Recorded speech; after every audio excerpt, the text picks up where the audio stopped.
Share market આજે રંગાયું લાલ રંગમાં। જી હા, ભારતીય શેર બજારમાં ફરી મોટો કડાકો। સેન્સેક્સમાં 1400 થી વધુ પોઈન્ટનો કડાકો બોલાયો છે। નિફ્ટીમાં 400 થી વધુ પોઈન્ટનો કડાકો।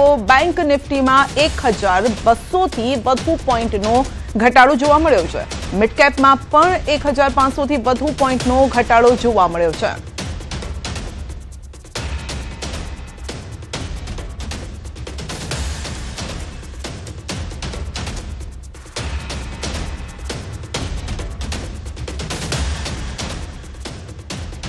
નિફ્ટીમાં 400 થી વધુ પોઈન્ટનો કડાકો। બેંક નિફ્ટીમાં પણ 1200 થી વધુ પોઈન્ટનો ઘટાડો જોવા મળ્યો છે।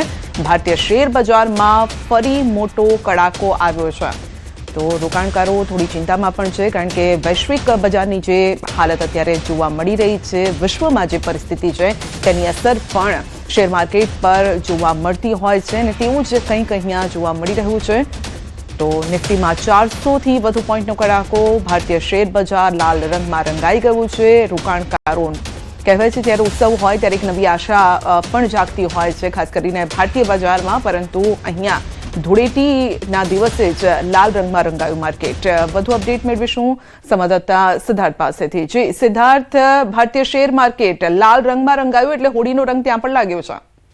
હોળીનો રંગ લાગી ગયો છે શેર માર્કેટ પર, અને એનું મુખ્ય કારણ જે છે તે 5 દિવસથી ચાલતું યુદ્ધ છે। અને હજી પણ જે રીતે ટ્રમ્પનું નિવેદન આવ્યું છે કે જ્યાં સુધી ઈરાન તરફથી એવું નિવેદન નહીં આવે કે હવે અમે હાર માનીએ છીએ, ત્યાં સુધી આ યુદ્ધ શરૂ રહેશે તેવું કહેવામાં આવ્યું છે।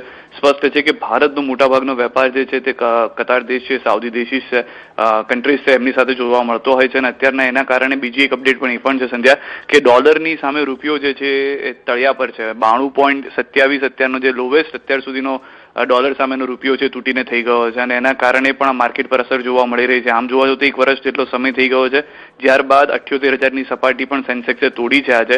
અને જે પરિસ્થિતિ થઈ છે, ભલે યુદ્ધ બાકીના દેશોમાં થતું હોય, પરંતુ ભારતનું જે શેર માર્કેટ છે લોહીલુહાણ થઈ ગયું છે। 69 પૈસા તૂટવાને કારણે જે લોવેસ્ટ ડોલર હતો, રૂપિયો હતો, એ ડોલરની સામે આ વખતે જોવા પણ મળી રહ્યો છે।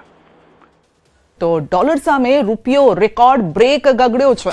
મધ્ય પૂર્વમાં કટોકટીથી રૂપિયાને ફટકો પડ્યો છે। યુએસ ડોલર સામે રૂપિયો નવા નીચલા સ્તરે પહોંચ્યો છે। ડોલર સામે રૂપિયાનો ભાવ 92.18 રૂપિયા, ડોલર સામે રૂપિયો 69 પૈસા ગગડ્યો છે। અને મધ્ય પૂર્વમાં તણાવની સ્થિતિની ભારે અસર જોવા મળી રહી છે। વૈશ્વિક બજાર અત્યારે ઉથલ પાથલની સ્થિતિમાં છે।